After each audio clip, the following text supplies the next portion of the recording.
নমস্কার বন্ধুগণ, আমি সংযুক্তা এসে গেছি একটা নতুন পর্ব নিয়ে। আমার চ্যানেল আননোন হিস্ট্রিতে আপনাদের সকলকে স্বাগত জানাই।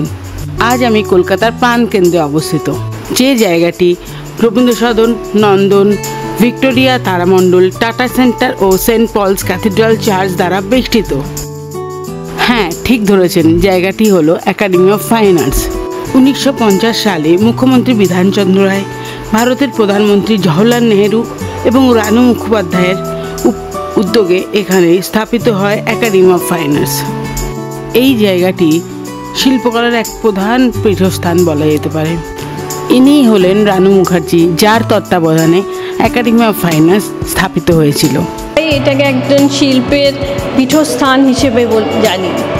একাডেমি অফ ফাইন আর্টসে আমরা সবাই জানি যে গ্যালারিজ আছে, যেখানে প্রতি সপ্তাহে ছবি এখনকার কন্টেম্পোরারি আর্টিস্টরা সেখানে এক্সিবিশন করে।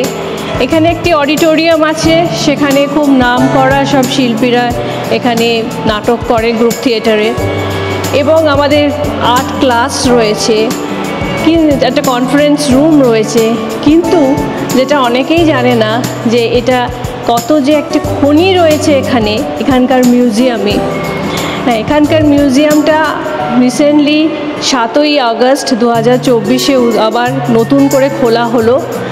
সেটার কারণ হচ্ছে ছবি কিছু রেস্টোর করা হয়েছে এবং একটা রেনোভেট করা হয়েছে আবার নতুনভাবে। এবার এই মিউজিয়ামে আপনারা রবীন্দ্রনাথের নিজের আঁকা অরিজিনাল পেন্টিংস দেখতে পাবেন। 38টা আমাদের পেন্টিংস রয়েছে, ওনার চিঠিপত্র, ওনার ডায়েরি, যেখানে গান আছে, এবং উনি লেডি রানুকে দেওয়া বিভিন্ন যে গিফটসগুলো রয়েছে সেগুলো আপনারা এখানে দেখতে পারবেন। আরেকটি অনবদ্য এক্সিবিশন এখানে হলো, সেটা হচ্ছে যে এখানে রবীন্দ্রনাথের একগুচ্ছ চুল আছে, যেটি উনি লেডি রানু মুখার্জিকে বিবাহের গিফট হিসেবে দিয়েছিলেন। সেটা একটা বিশাল আকর্ষণ ভিজিটারদের মধ্যে।